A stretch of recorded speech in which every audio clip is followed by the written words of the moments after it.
Artnapping is the stealing of paintings, sculptures, or other forms of visual art from galleries, museums, or other public locations. Sometimes art is napped from private locations too, like we will cover today. Only about 10% of stolen art is ever recovered, so the Gardner Museum should just give up hope now. This is my favourite sparkling water. It's Thai soda water. It's so sparkly. It's so fizzy. I thought I'd try something different today. Inspired by Netflix documentary This Is a Robbery, the world's biggest art heist. How drama. I thought today we could have a peek at 3 UK art heists.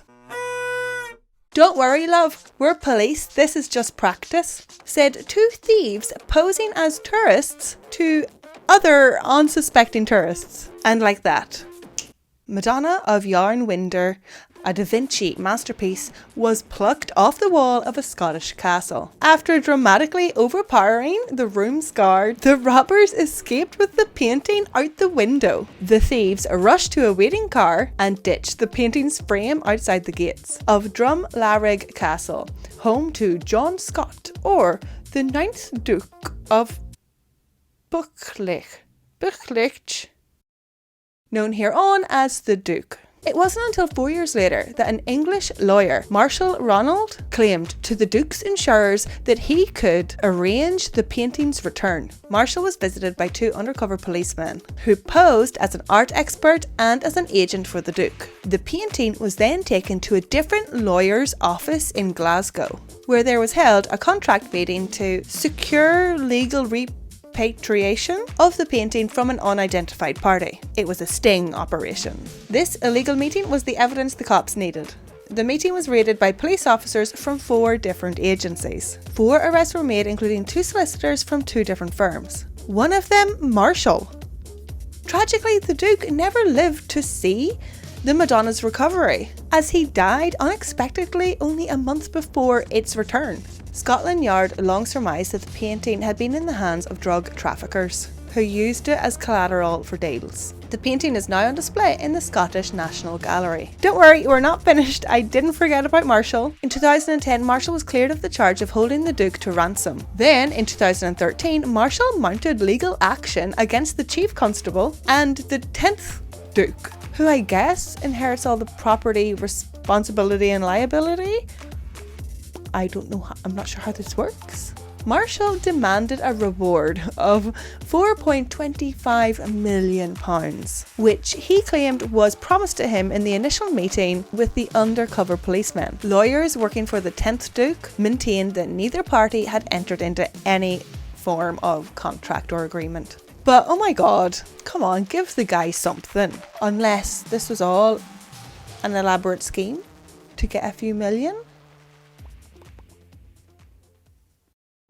3 paintings by Picasso, Vincent van Gogh and Paul Gauguin spent a rainy night behind a boarded up outdoor public bathroom after vanishing from the nearby Whitworth Art Gallery in Manchester, England. Police investigating the theft received an anonymous tip one day after the art was stolen, leading them to the missing artwork's unlikely hiding spot. The paintings were found rolled up inside a cardboard tube.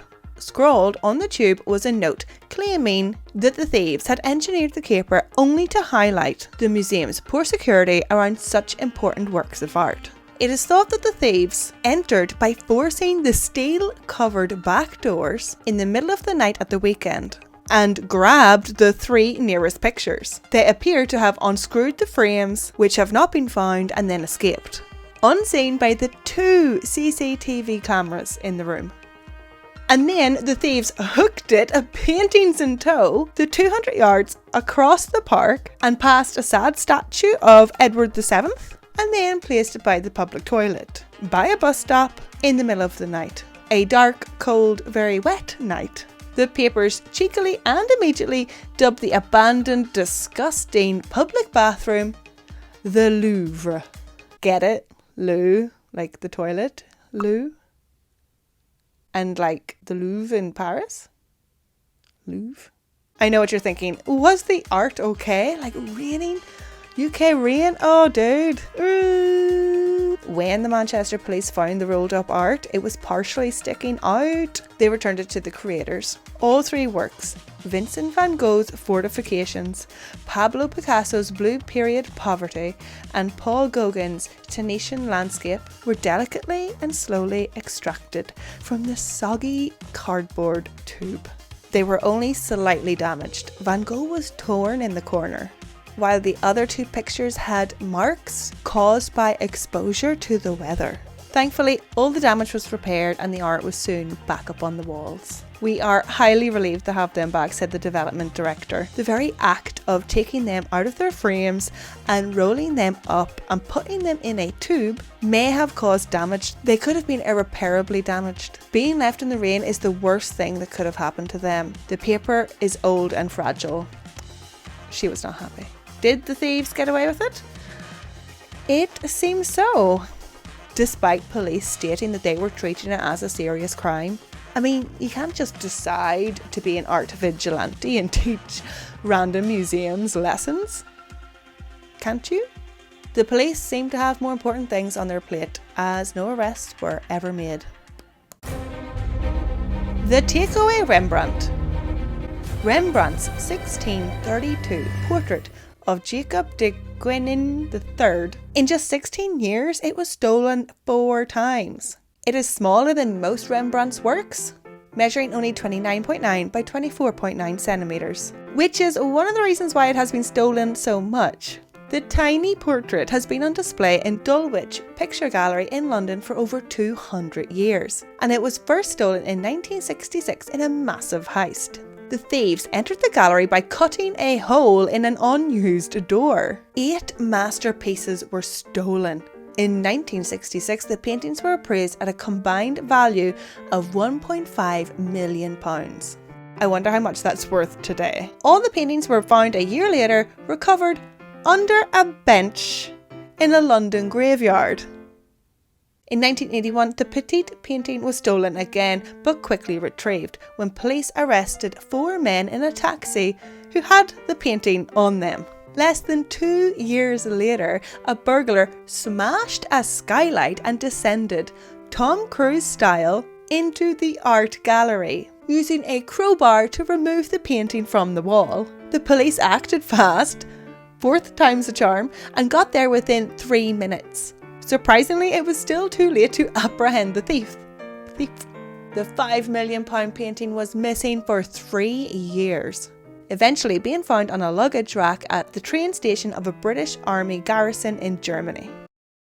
Short and sweet. Well, thank you for watching, doll. I hope you enjoyed.